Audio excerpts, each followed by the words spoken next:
Bonjour à tous et heureuse de vous retrouver sur l'IFPAS TV. Nous sommes ensemble pour une nouvelle émission des décideurs engagés de la banque et de l'assurance en partenariat avec l'Hémicycle. Le groupe IFPAS en partenariat avec l'Hémicycle vous présente les décideurs engagés de l'assurance et de la banque. Tout comprendre sur le marché, ses enjeux, les stratégies et les perspectives d'évolution dans un monde qui change. Et nous avons le plaisir de recevoir aujourd'hui Christophe Bourlan, directeur général de la First Abu Dhabi Bank, président aussi du Cercle des banques étrangères en France. Bonjour et bienvenue, merci d'être là. Alors, nous allons explorer avec vous un secteur que l'on connaît un petit peu moins bien, c'est celui des banques étrangères. Vous nous parlerez bien sûr de la First Abu Dhabi Bank, qui a choisi la France pour développer ses activités en Europe. Ce sera l'occasion de parler de votre stratégie. Et puis, on évoquera aussi l'attractivité des banques internationales et les métiers que l'on peut y exercer. Mais tout d'abord, un mot de votre parcours.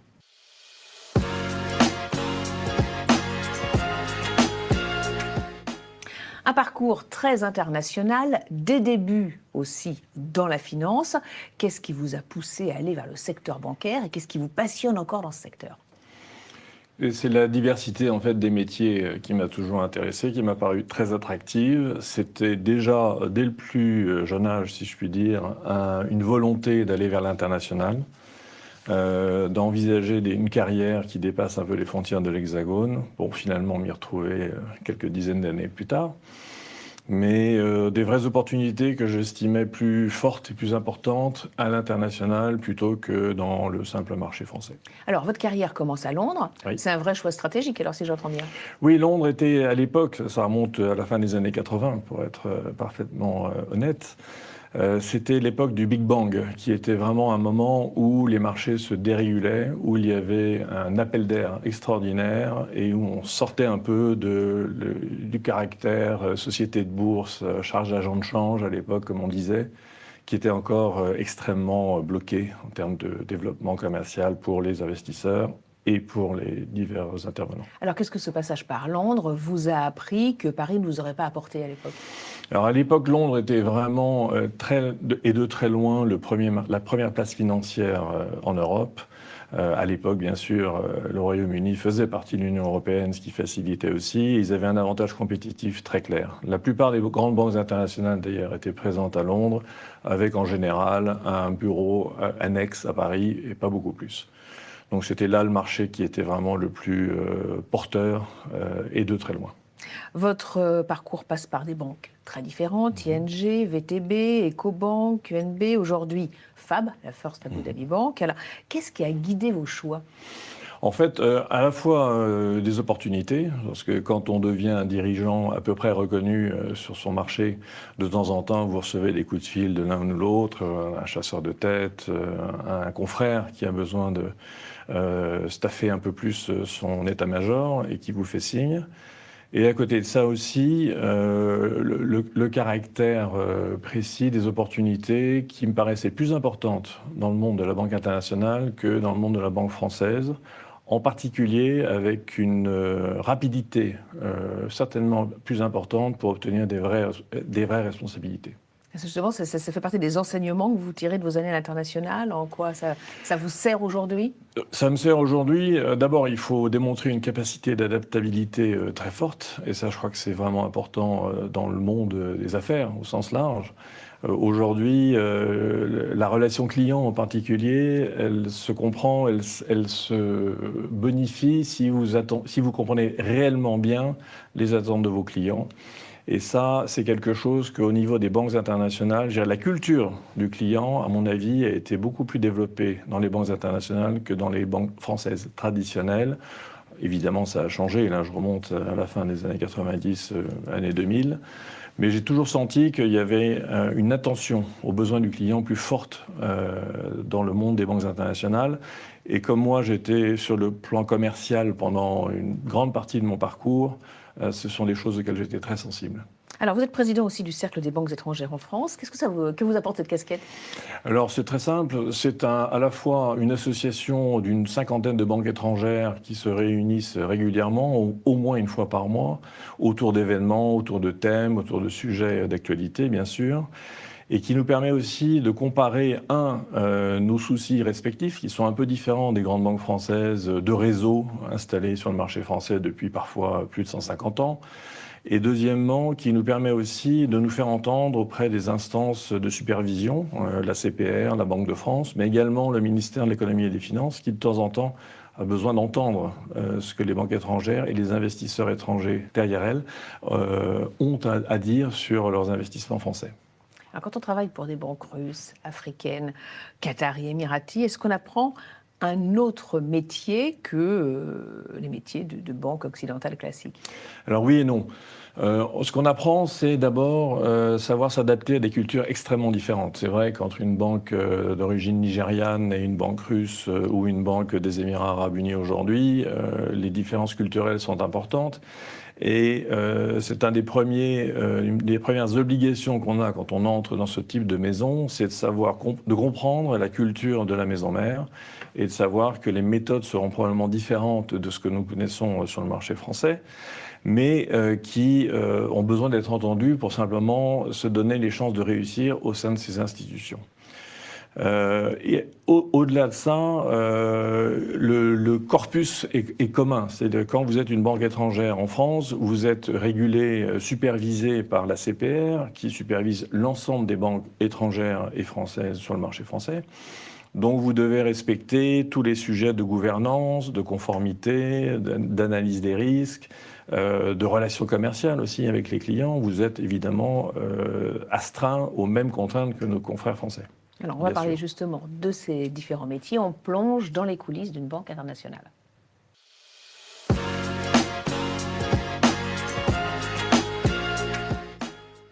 Avant d'explorer les différents métiers, tout d'abord, qu'est-ce qui distingue une banque étrangère, une banque internationale, d'une banque nationale?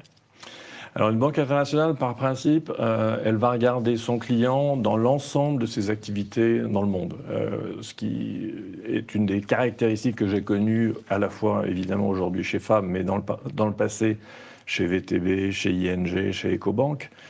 C'était de considérer un client non pas marché par marché, mais dans sa globalité.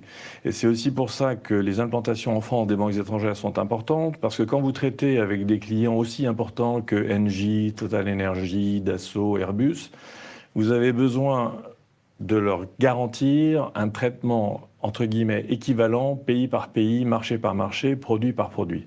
Ce que cherchent les grands trésoriers de ces entreprises ou les directions financières, c'est une uniformité dans la qualité de service que vous leur proposez. Et ça, c'est clairement un des atouts, entre guillemets, des banques internationales qui ont un vrai réseau et qui comprennent que si vous traitez avec Veolia dans le monde entier, Veolia à Singapour, par exemple, sera traité avec, entre guillemets, les honneurs dus à son rang. C'est-à-dire qu'ils auront une vraie coordination avec la maison mère et la direction financière centrale. Ça, c'est quelque chose qui nous différencie. Les banques nationales, entre guillemets, de temps en temps, pourront accompagner un client sur un produit, sur un marché. Nous, on a une approche globale. C'est comme ça qu'on pense pouvoir être très relevant vis-à-vis de nos clients. Vous êtes plus des banques de niche, d'expertise que des banques de volume, si j'entends bien. Absolument. Par exemple, First Abu Dhabi Bank, aujourd'hui, jamais ne va se poser en concurrent de BNP Paribas ou de la Société Générale ou du Crédit Mutuel en France. Ce n'est pas du tout l'objet. Nous ne serons jamais une banque de particuliers, nous ne serons jamais une banque de PME en France, parce que, quand je dis jamais, sauf évidemment acquisition éventuelle un jour, mais dans le cadre de notre croissance organique, ce ne sera jamais la stratégie. Le vrai but du jeu pour nous, c'est de trouver la valeur ajoutée que l'on va apporter à un grand client qui, il faut le savoir, a déjà une cinquantaine, voire une centaine de banques à l'international. Et quelle est notre valeur ajoutée? Quel est le point d'accroche que l'on va définir? Et à partir de ce point d'accroche, construire une relation dans la durée. On parle beaucoup dans le monde bancaire de banque transactionnelle ou de banque relationnelle. Nous, on essaie de faire un peu les deux. On essaie d'avoir des compétences produits, des compétences marché, métier, mais en même temps de comprendre que ce qui compte, c'est la relation avec le client, entreprise, dans la durée. Le sur-mesure, en quelque sorte. Le sur-mesure, mais surtout dans une logique de durée.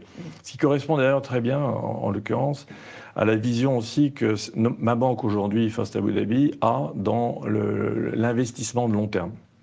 On n'est pas du tout une banque qui va faire une opération avec tel ou tel client en France et puis après remiser le dossier dans une étagère et puis passer à un autre. Non. Le vrai sujet, comme je viens de le dire, c'est de construire cette relation et de le faire dans la durée en exploitant évidemment nos valeurs ajoutées marché par marché. Alors justement, qu'est-ce que ça change au niveau des métiers que l'on peut exercer dans une banque étrangère et chez First Abu Dhabi Bank? Alors, les métiers, vous aurez toujours un corpus commun, une fois de plus, qui seront les vrais sujets, en particulier les fonctions support, comme on dit dans notre jargon, à savoir le risque, le crédit, la conformité, l'audit, qui sont la direction juridique, bien sûr, je ne dois pas oublier, qui sont évidemment des points clés et que nous devons avoir pour être simplement analysés de façon favorable par le superviseur français. À côté de ça, ce qui va changer, c'est d'essayer de trouver, encore une fois, métier par métier, ce qui va nous différencier. Nous cherchons à être différenciants par rapport à l'ensemble de nos partenaires et confrères français, mais en même temps être capable d'intéresser un client. Encore une fois, le vrai sujet, c'est comment faire qu'un groupe qui a déjà une cinquantaine ou une centaine de relations bancaires puisse s'intéresser à notre offre aujourd'hui, en regardant évidemment un marché bien spécifique. Notre home base, si je puis dire, aujourd'hui, c'est évidemment le Moyen-Orient, le Golfe, les Émirats Arabes Unis, bien sûr, où nous sommes largement en tête, entre guillemets, des banques locales, mais également l'Arabie Saoudite et également l'Égypte, qui sont nos deux marchés domestiques aussi, entre guillemets, importants dans le Moyen-Orient. Et où nous avons un avantage compétitif quand nous nous comparons à des banques internationales ou des banques françaises qui peuvent être présentes là-bas, mais qui n'ont certainement pas notre capacité d'intervention comme nous l'avons aujourd'hui. Donc, des métiers classiques, mais des métiers spécifiques aussi, qui nécessitent certaines compétences. Et on va écouter justement la question d'une alternante qui est en BTS deuxième année. On va écouter Ritesh Yaya.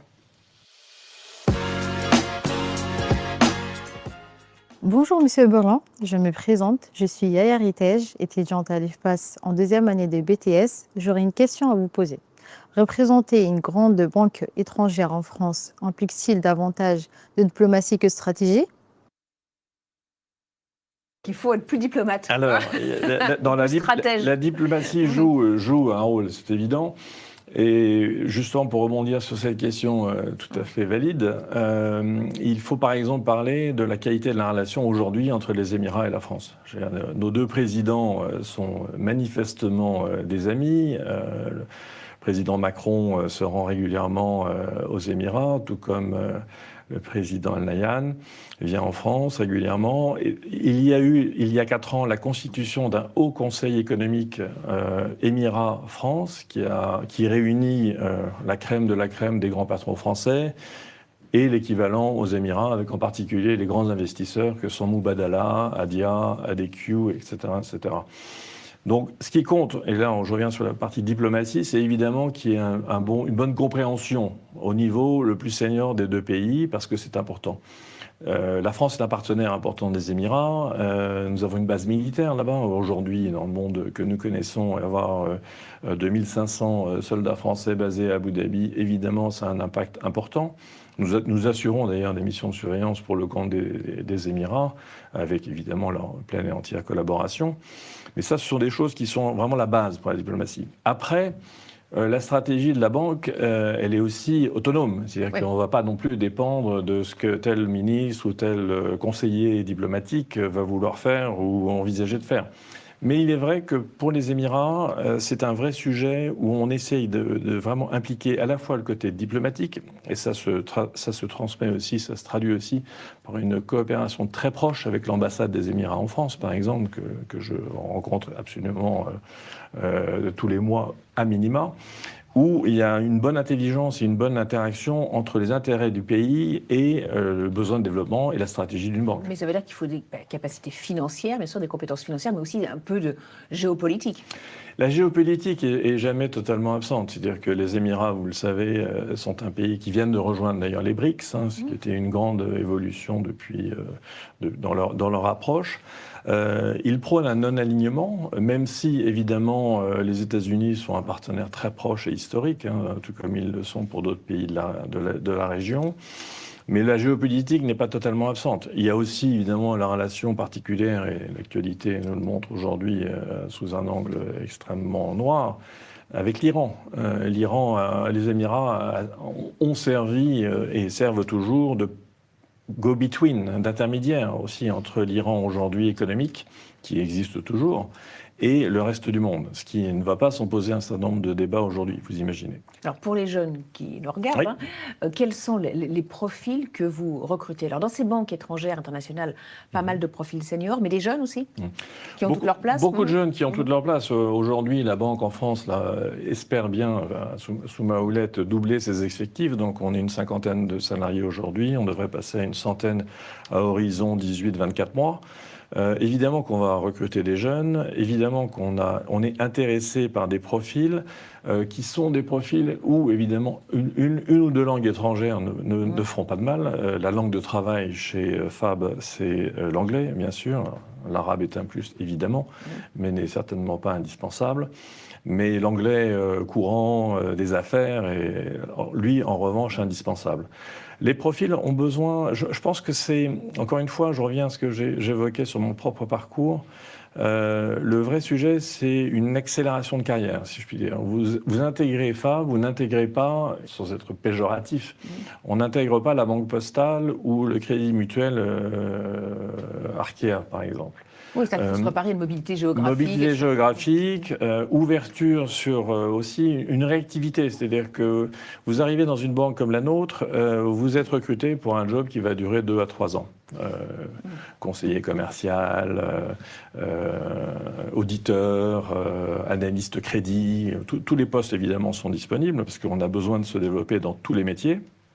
Mais l'avantage, me semble-t-il, en particulier pour un jeune qui a besoin d'évoluer très vite et qui a besoin de changer aussi de perspective, est de trouver aussi sa voie. C'est-à-dire que tout le monde n'est pas fait pour être commercial, entreprise, tout le monde n'est pas fait pour être analyste de crédit, tout le monde n'est pas fait pour être comptable. Il y a vraiment des métiers qui ont besoin d'évoluer et des gens qui ont besoin de se trouver parmi qui ont besoin de trouver leur vraie vocation et là où ils seront le meilleur. Ça, je pense que dans une banque étrangère, en particulier chez nous, mais pas seulement, bien sûr, vous aurez plus de passerelles faciles. La difficulté avec certaines banques plus traditionnelles, françaises, est que vous intégrez, par exemple, l'inspection, vous intégrez la direction des crédits, et là, vous êtes parti pour un long parcours sans pouvoir bouger. Donc, du coup, ça rend les métiers au sein de FAB et de banques étrangères plus attractifs que dans une banque nationale? Il me semble. C'est un secteur qui souffre un peu d'un déficit d'attractivité. Le monde bancaire est mal connu quand même. Les métiers de la banque sont encore mal connus et souvent on est considéré comme une industrie du passé. On ne voit pas toutes les innovations qui se passent aujourd'hui. Heureusement, il y a certains nouveaux acteurs dans la banque Internet, sur les marchés, sur les réseaux qui heureusement font bouger un petit peu les choses. Mais je pense qu'on souffre encore d'un déficit de connaissances sur nos métiers et sur l'attractivité de nos métiers parmi la population jeune, étudiante et post-étudiante. Donc là, je crois que dans une banque étrangère, de mon point de vue, et mon parcours, moi, à mon avis, le démontre aussi, les opportunités seront plus nombreuses. Il faut être réactif, il faut être aussi ambitieux, évidemment, parce qu'on vous attendra. Chez nous, comme chez beaucoup d'autres, le côté des résultats que vous produisez va jouer. Il faut être prêt à prendre ce challenge. Mais j'espère que quand on a 20-25 ans, on est ambitieux, on a envie de réussir. Allez, on fait plus amplement connaissance avec FAB, qui a des ambitions fortes à l'international.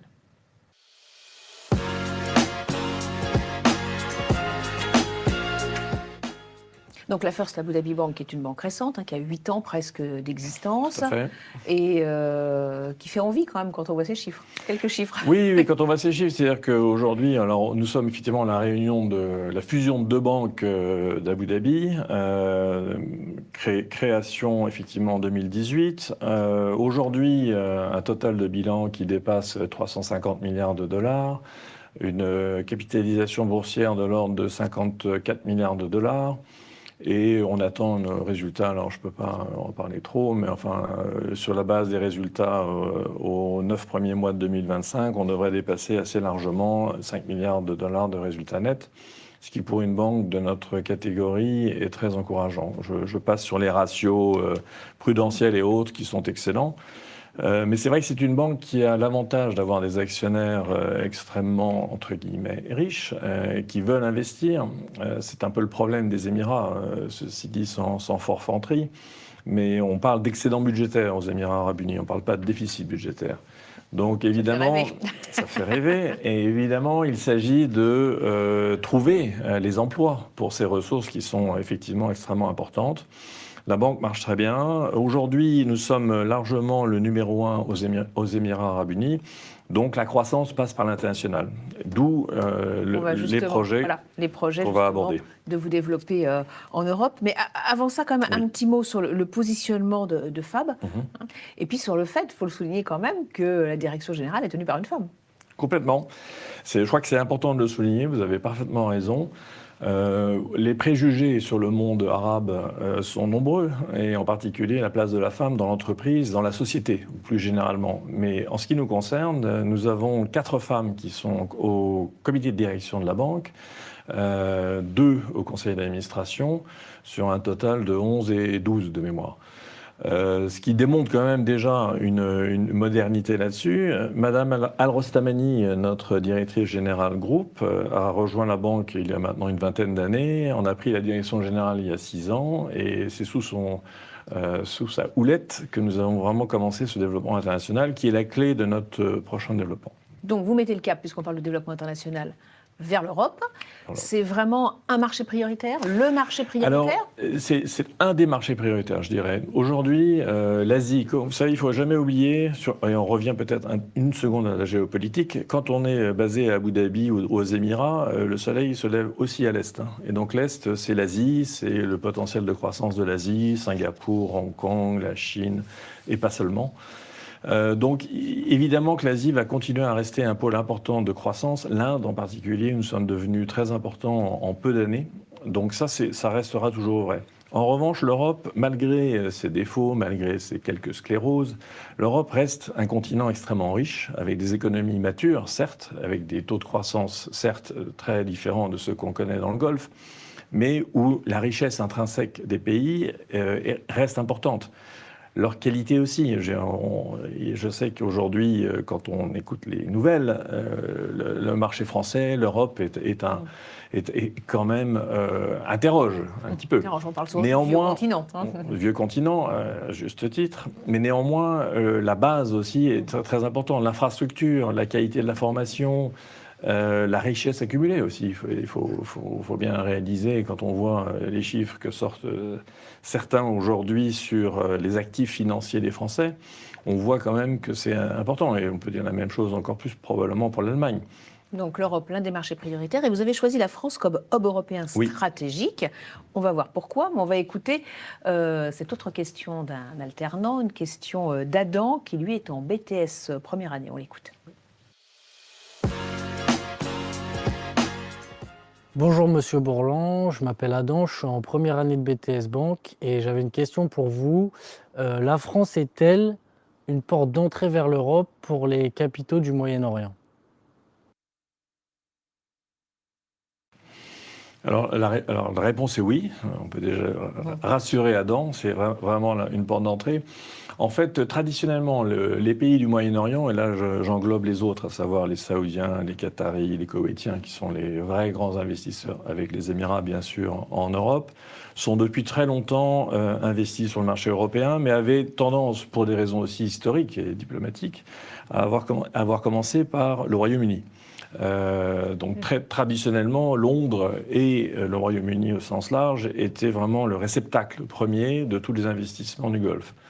Ça fait environ une trentaine d'années que les Émirats ont découvert l'Europe continentale, en particulier la France, où ils ont des intérêts privés depuis toujours, tout comme les Saoudiens et les Qataris qui sont, eux, arrivés un petit peu plus tard, mais avec aussi leur force de frappe. Oui, parce qu'on s'interroge, quand on voit les incertitudes économiques, politiques en France, on se demande pourquoi ne pas avoir choisi Londres. Alors le Brexit est passé par là, Voilà. mais pourquoi pas Francfort ou Amsterdam, par exemple? Écoutez, chez nous, la question s'est posée. C'est-à-dire qu'au moment où la décision a été prise de vraiment commencer ou accentuer ou accélérer notre développement européen, on a regardé 3 options, à part Paris, qui étaient Dublin, Luxembourg et Francfort. Alors, il y avait évidemment des connotations fiscales derrière tout ça, parce que nos amis des Émirats, qui connaissent pas tout à fait la fiscalité comme nous en France, étaient légèrement embarrassés par le contexte français. Ils ont dû être surpris. Ils sont un petit peu surpris. Heureusement, ils sont là depuis longtemps, donc ils sont désormais à peu près habitués. Mais au-delà de ça, il y avait une raison simple aussi et basique, c'est-à-dire nous sommes présents à Paris depuis 38 ans. Alors certes, quand nous sommes arrivés, pendant longtemps, l'activité s'est résumée à la gestion en fait de quelques comptes courants, de quelques grands clients privés des Émirats. Et ça fait simplement une dizaine d'années qu'on a vraiment développé nos activités françaises, en particulier vers les grands groupes français. Parce que c'est vrai que la France a des atouts, mais il y a quand même cette imposition qui est élevée, il y a la lourdeur administrative, la France qui est perçue souvent comme plus complexe, plus réglementée. Qu'est-ce qui vous a fait passer outre? Écoutez, d'abord, je pense qu'on en revient là aussi, et peut-être quelque part à la politique.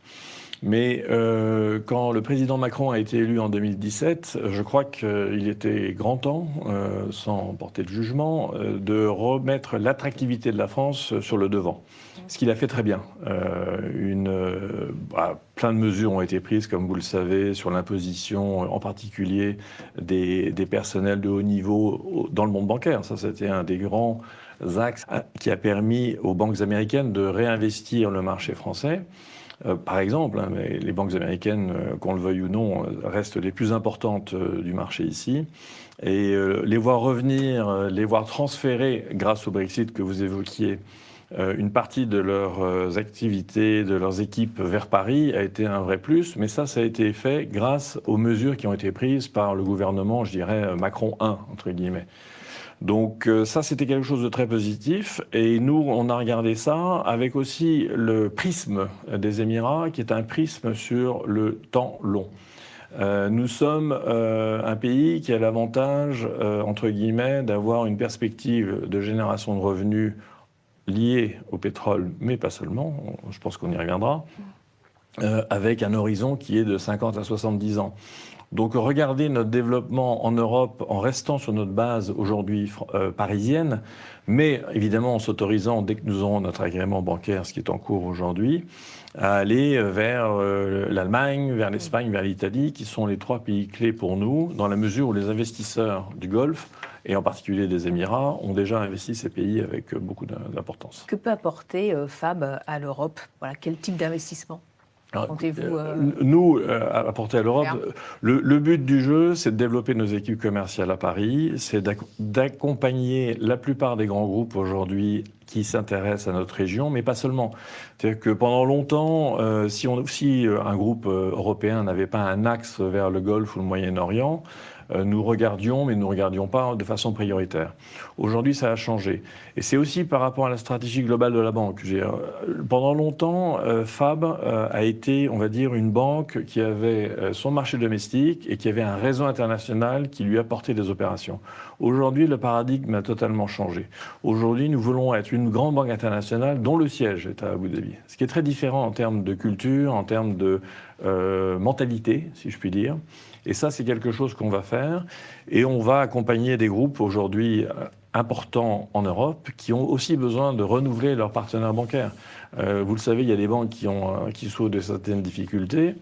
Il y a des banques qui ont besoin de revoir leur modèle économique parce que des coefficients d'exploitation beaucoup trop importants, donc une vraie remise en question de leur modèle fondamental. Et ça, nous, on est là pour prendre la place. On a la chance d'avoir des fonds propres, ce qui est vraiment la clé, vous savez, aujourd'hui. Et ça, on veut les mettre à disposition du tissu économique européen. Élargir aussi votre clientèle, peut-être aussi votre offre d'investissement, d'où le partenariat avec Amundi. D'où le partenariat avec Amundi. Effectivement, nous étions, on peut le dire humblement, peut-être un petit peu en retard sur les activités de gestion de trésorerie, gestion d'actifs. Par rapport à certains de nos concurrents, par rapport aux grands noms qu'on connaît de la place. Aujourd'hui, le partenariat avec Amundi, qui vient d'être annoncé il y a à peine quelques semaines et qui va évidemment avoir besoin de temps pour se mettre en musique, si je puis dire, c'est vraiment permettre à nos clients FAB, entre guillemets, d'accéder à une plateforme formidable qui est celle d'Amundi. Amundi n'est pas par hasard le premier gestionnaire d'actifs du continent européen. Et on pense utiliser Amundi, si je puis dire, comme une espèce d'accélérateur de stratégie dans le développement de l'asset management, de la gestion d'actifs. Et ça, c'est quelque chose qui, pour nous, est clé. Tout comme eux sont intéressés, évidemment, par un partenariat dans des nouveaux pays, de leur point de vue, où ils vont gagner beaucoup de temps. C'est-à-dire que se développer de façon organique aux Émirats est un long exercice. Là, avec l'accès via FAB, je pense que ce sera un très bon partenariat. Allez, quelques minutes pour évoquer encore 2 points. Oui. Les nouvelles technologies, où vous dites oui. en pointe. Donc, que représente l'innovation chez FAB? Alors, l'innovation est très importante. Aujourd'hui, ça c'est anecdotique, mais c'est probablement lié à ma génération, mais je suis astreint à un certain nombre de formations sur, non pas ChatGPT, mais Copilot de Microsoft, ce qui d'ailleurs m'oblige un petit peu à sortir de ma zone de confort, pour être parfaitement honnête. Mais qui montre aussi qu'au niveau d'une banque comme FAB et au niveau aussi du pays, l'intelligence artificielle et tout ce qui concerne les innovations technologiques sont vraiment clés. Et j'en reviens aussi à un point concernant les Émirats. Aujourd'hui, c'est je pense un ratio que peu de gens connaissent, mais le PNB en fait, des Émirats aujourd'hui est constitué seulement, si je puis dire, à 30% par les hydrocarbures et tout ce qui entoure les hydrocarbures, et 70% autres, entre guillemets. Et dans les autres, il y a les biotech, il y a l'intelligence artificielle, il y a l'industrie aussi, il y a évidemment les services, le tourisme, les services financiers, et beaucoup de start-up. Donc ça, c'est vraiment un axe. Et là-dessus, là encore, sans comparaison n'est pas raison, mais quand je vois le dirigisme bien pensé d'un pays comme celui des Émirats, où la capacité à comprendre quelles sont les grandes orientations du monde qui vient, je pense que c'est vraiment quelque chose qui nous caractérise. Alors, vous dites aussi vouloir miser beaucoup sur la finance durable. Oui. Alors, ce qui peut étonner. Hein, oui, bien sûr. Et justement, on va écouter une autre alternante en BTS deuxième année, qui est Shaima Ouchra. Je me présente, Ouchra Shaima, je suis étudiante au sein de l'école IFPAS en deuxième année de BTS et j'aurais une question pour vous. Pour une banque issue d'un pays producteur d'hydrocarbures, la transition écologique est-elle d'abord une responsabilité morale, un impératif économique ou une nécessité stratégique ? Bonne question. Hein, excellente question. Hein. Quand on a le nom Abu Dhabi dans son... Oui, on a des doutes. On a des doutes, évidemment, parce que les préjugés, qui parfois ne sont pas totalement faux, hein, soyons clairs, ont parfois la vie dure. Alors, je ne reviens pas sur mon ratio 30-70 que je viens d'évoquer, mais ce qui est clair aussi, c'est que nous, en particulier, First Abu Dhabi Bank, sommes impliqués dans ce développement. À la suite de la COP28 qui a eu lieu en décembre 2023 à Dubaï, qui avait d'ailleurs provoqué un certain nombre de haussements de sourcils, hein, parce que là aussi, ça paraissait particulier d'organiser une COP aux Émirats. Des engagements ont été pris, alors au niveau du pays bien sûr, mais aussi de la banque. Je citerai seulement un objectif que j'ai en tête, qui est de constituer 135 milliards de dollars de financement vert, entre guillemets, réellement vert, à horizon 2030. Nous sommes déjà à 105 aujourd'hui, à la fin 2025. Ce qui démontre, si je puis dire, que la banque s'implique dans ces sujets-là, tout comme le pays. Aujourd'hui, il faut bien comprendre, et là je reviens sur le côté moral, je me méfie des mots... Elle s'implique par conviction ou par pression des clients? En fait, c'est là toute la question. Il y a une part, on peut estimer qu'il y a une part de conviction, parce que la transition énergétique concerne aussi les pays producteurs de pétrole. Aujourd'hui, les plus grandes fermes solaires au monde sont aux Émirats. Ça, je pense que les gens ne le disent pas non plus. On a des fermes d'éoliennes, on fait beaucoup de recherches sur l'énergie marémotrice. Enfin, énormément d'investissements sont entrepris aujourd'hui. Néanmoins, le pétrole est toujours là. Et je ne cite que la Banque mondiale ou le président de Total Energy. Envisager des énergies renouvelables, évidemment, mais le pétrole ne va pas disparaître du jour au lendemain. Donc il faut aussi accompagner cela. Et c'est grâce aux profits générés par le pétrole qu'on peut financer l'énergie verte. Donc il faut se garder d'être trop manichéen sur le sujet. Mais la finance verte aujourd'hui, c'est encore un marché de niche ou c'est déjà le cœur du modèle bancaire de demain? Non, pour moi, c'est beaucoup plus qu'un marché de niche. Quand on a, nous, pour prendre l'exemple encore de Fab que je connais, 105 milliards de crédits verts aujourd'hui par rapport à un global d'environ 350, ça fait quasiment un tiers, si je compte bien, ce qui est déjà très important à la fin 2025. Donc on va largement au-delà de la niche, entre guillemets, et c'est beaucoup plus un sujet de conviction. Je signale d'ailleurs, on en revient à elle, que ma directrice générale, Anna Al-Rossamani, est la présidente de l'Alliance bancaire Net Zero, qui d'ailleurs connaît beaucoup de soubresauts, en particulier à cause de l'attitude des banques américaines, influencées par leur président, qui remettent en cause, entre guillemets, beaucoup de choses sur le sujet. Nous, ça n'est pas le cas. Nous avons confirmé notre ancrage dans cette alliance, qui est importante, parce qu'elle oblige tous les financiers du monde à réfléchir, non pas comme un marché de niche, mais un vrai marché de conviction. Allez, un petit mot d'actualité, puisque vous êtes président du Cercle des banques étrangères en France, on l'a dit en début d'entretien. Quel est le regard des banques étrangères rapidement sur la situation française? Écoutez, il est attentif, on va dire. Un peu de préoccupation, évidemment, depuis les malencontreuses décisions politiques qui ont des conséquences probablement qu'on n'avait pas imaginées. Je lisais ce matin en venant au studio que les deux co-dirigeants de JP Morgan ont indiqué qu'un déménagement, je cite, était toujours possible. Vous savez, JP Morgan est un exemple emblématique. D'abord parce que son président est proche du président Macron, Jamie Dimon, qui est une des stars de nos métiers, si je puis dire, de la Banque internationale, et qui a été très très pro, on va dire, gouvernement Macron divers et variés depuis 2017.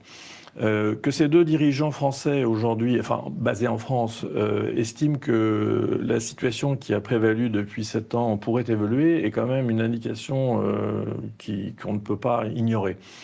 La plupart des banques du cercle des banques étrangères aujourd'hui sont aussi implantées depuis très longtemps.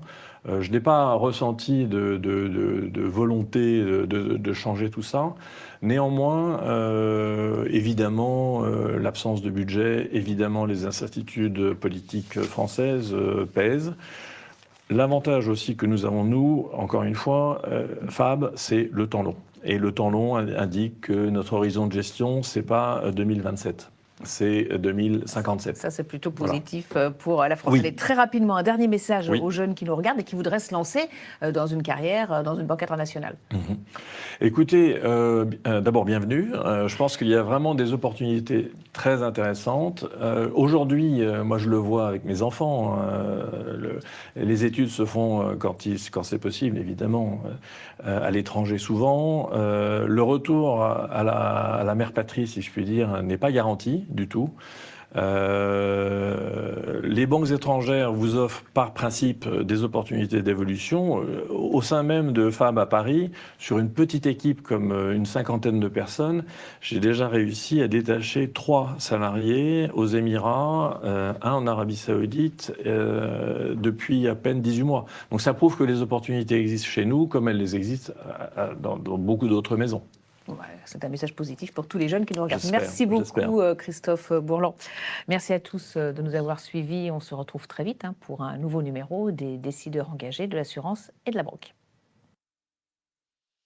Le groupe IFPAS, en partenariat avec l'Hémicycle, vous présente les décideurs engagés de l'assurance et de la banque. Tout comprendre sur le marché, ses enjeux, les stratégies et les perspectives d'évolution dans un monde qui change.